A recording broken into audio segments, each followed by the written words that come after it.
like emojis floating to the top of your screen.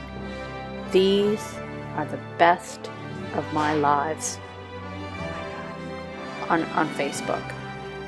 My lives on Facebook. Big exciting news in Beyond Obedience front. I have internet. What? Yes. Hey, everybody. It is Tracy here from Beyond Obedience. But today I want to talk about the scorecard. That's right. The scorecard. This is the leadership scorecard. If you haven't heard of my leadership scorecard, strap in for a fun ride, because this concept is one that I get so many comments on. It's one that people have said to me, wasn't until I started thinking about that scorecard that my life with my dogs changed. That's how powerful this scorecard is. And it's a very simple scorecard. I want you to know that it's not necessarily a physical scorecard that you have to keep track of, although many of my clients have. They've actually put like a little scorecard on their fridge and they started to keep track of it. But this is the scorecard. If you haven't already heard of it, it's called the Leadership Scorecard. And it's a very simple game, right? It is a game that dogs play. They started playing this game from a very, very early age, when they were puppies and they were first trying to figure out where they fit in with their litter mates. This is the game that they play. And the thing is that when you take your puppy home, when you bring a dog home, they only understand this game. They don't know that you don't know the game. They're going to play it anyway, right? So your dog is playing this game. So you better start to know the rules. Here are the rules of the game. Every single time you do something for your dog, I want you to ask yourself, was that my idea and the dog followed through? Or was it the dog's idea and I followed through? If it was your idea and the dog followed through, then you scored a point on that leadership scorecard. However, if it was the dog's idea and you followed through, then the dog scored a point on the leadership scorecard. That's simple game. That's how it works. Okay? Now I want you to think about this because it has to do with every single thing that you do for your dog. Everything you do for your dog, right? So that means if the dog goes to the door and scratches the door and tells you they want to go outside, and you get up, you move your feet, and you let the dog out, technically, the dog scored the point. The dog got you to do something, right? And I know everyone always protests about that because they're like, no. I trained the dog to do that. I taught the dog to go outside when he has to go pee. It doesn't matter.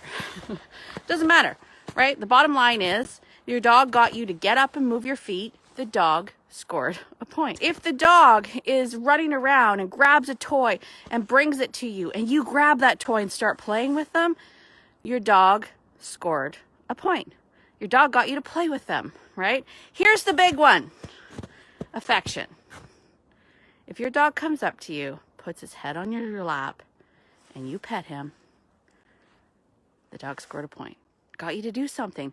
Every single time the dog gets you to do something, every single time the dog gets you to move your feet, do anything for them. If it was not your idea, the dog scored a point. Okay? Now, if you're playing along on this game, if you're thinking about this now, you're going to think back from right when you got up in the morning.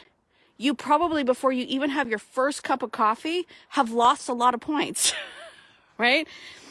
And that's okay, all right? The whole point of this game isn't to keep score and you get all the points and the dog gets none. That's not how that works. Oh, Jesus. Looked back for a second. I'm like, where'd he go? But he's right there. That's not how this works, okay? You're not going to get up every day and go, I got to get all the points from the dog. That's not how this works. This game is fluid. It goes throughout the day. But what I want you to start recognizing is, are you losing way more points than you're gaining? Okay?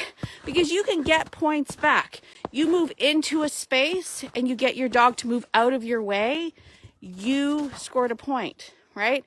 You walk into the living room, the dog's on the couch, you ask them to get down, and you take that spot, you scored a point back, right?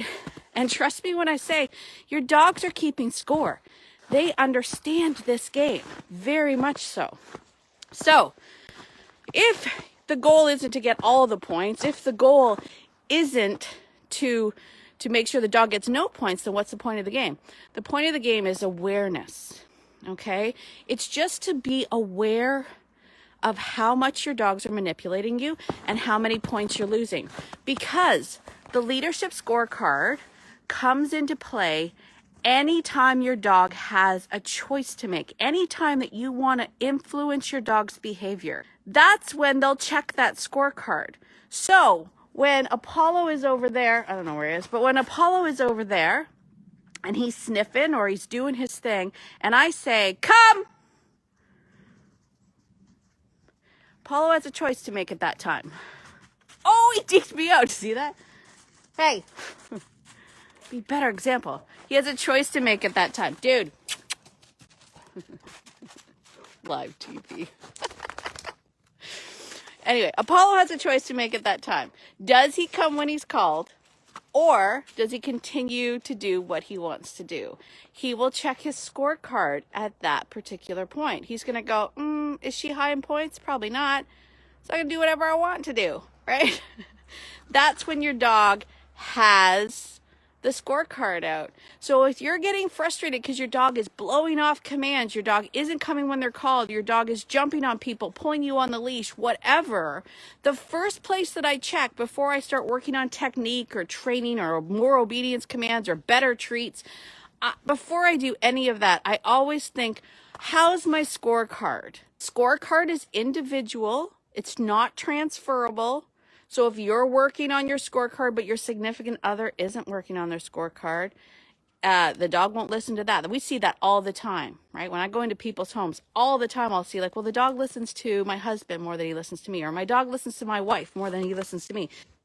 The other way that the leadership scorecard helps you is if you have a nervous, anxious, or fearful dog. Okay, and I'm going to be talking a little bit about fearful dogs coming up very soon because I have a really cool program for anybody that's got a nervous, anxious dog called the fearful dog. Working with fearful dogs is one of my favorite things in the world to do. I find it very rewarding. It can be very frustrating and it's a long-term commitment, that's for sure, but it can also be incredibly rewarding. But the leadership scorecard comes into play there as well, right? So anytime that you have a nervous or anxious or fearful dog and you turn to them and you say, it's okay, buddy, you're okay. You're trying to soothe them. You're trying to let them know that there's no reason for them to fear. Anytime you're trying to do that, if you're low in leadership points, they are not going to be comforted by your words. You're not going to be a person that's going to make them go, oh, okay, yeah, you've got my back, if you're low in points. And most people, especially people that have rescued dogs, right, that have bad backstories where we feel sorry for them, tend to lose a lot of points. We tend to give a lot of affection. We can tend to soften everything we do. We don't want to give them any rules because we feel bad for them because they've had this horrible past. And what ends up happening is those dogs end up staying stuck in a fear cycle because the leadership of that person has tanked, right? Dogs don't look at someone who's soft and caring and sweet and go, oh yeah, you've totally got things under control. That's not how they see the world. They're not comforted the same way that we are. So it's very important for everybody to make sure that their leadership scorecard is at least you got to be in the lead, right? You just have to be in the lead for sure. Okay. Tomorrow, I'm gonna do a confession from the comfort of my home. I'm gonna do a confession live from the comfort of my home, and I'm gonna explain the leadership scorecard in my own pack and tell you where I go wrong. Some of you already know where I go wrong, and the whole purpose of that is for me to let you know that we all do it. Okay. I am not immune to this. I am not a person that is always on top of my scorecard. I'm aware of it, but I'm not always on top of it. Tomorrow, coffee at my house. I will let you in. We'll show you the shenanigans going on in my home, and I'll let you know about that leadership scorecard and why it's important. And otherwise, today I want you to think about your scorecard. That's your challenge for today. Think about your scorecard. How is your leadership scorecard? Are you losing points? Where are you losing points? Let me know in the comments or message me, and I will talk to you guys tomorrow. Cheers.